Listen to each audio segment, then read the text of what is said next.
भारतीय दंड संहिता 1860 इस अधिनियम के अंतर्गत दुराशय के सिद्धांत को कोक्सीजे द्वारा लागू किया गया।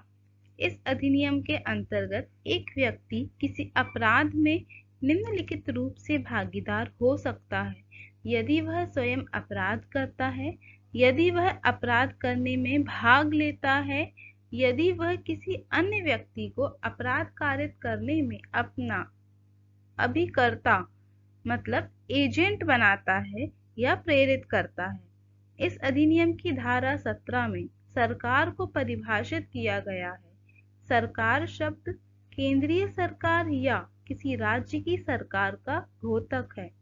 इस अधिनियम के तहत न्यायालय से तात्पर्य न्यायालय शब्द उस न्यायाधीश का जिसे अकेले ही को न्यायीकृत कार्य करने के लिए विधि द्वारा सशक्त किया गया हो।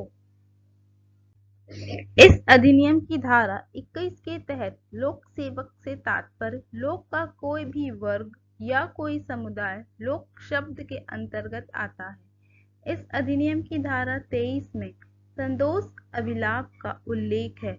इस अधिनियम के तहत सदोष अभिलाप से तात्पर्य विधि विरुद्ध साधनों द्वारा ऐसी संपत्ति का अभिलाप है जिसका वैध रूप से हकदार अभिलाप प्राप्त करने वाला व्यक्ति न हो। इस अधिनियम की धारा 24 में बेईमानी परिभाषित है। इस अधिनियम के तहत बेईमानी से तात्पर्य एक व्यक्ति को सदोष अभिलाप या अन्य व्यक्ति को सदोष हानि कारित करे।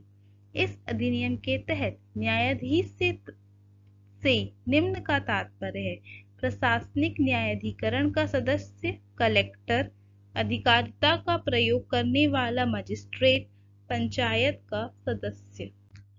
इस अधिनियम के तहत लोक सेवक के अंतर्गत निम्न आते हैं: लोक सेवक का कोई भी वर्ग, लोक सेवक का कोई भी समुदाय, नगर पालिका आयुक्त, विश्वविद्यालय प्रोफेसर, न्यायाधीश, सांसद आदि।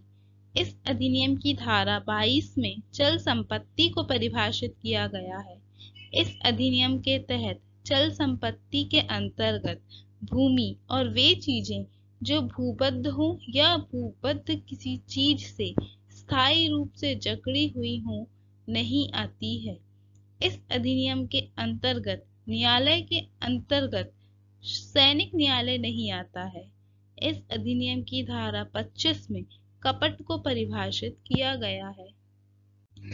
इस अधिनियम के अंतर्गत कपट के आवश्यक तत्व धोखा एवं क्षति हैं। इस अधिनियम की धारा 28 में कूटकरण को परिभाषित किया गया है। इस अधिनियम की धारा 29 में दस्तावेज को परिभाषित किया गया है। इस अधिनियम की धारा 29 क में इलेक्ट्रॉनिक्स अभिलेख को परिभाषित किया गया है। इस अधिनियम की धारा 31 में बिल को परिभाषित किया गया है। बिल शब्द किसी भी वसीयती दस्तावेज का द्योतक है। इस अधिनियम की धारा 34 में सामान्य आशय को परिभाषित किया गया है।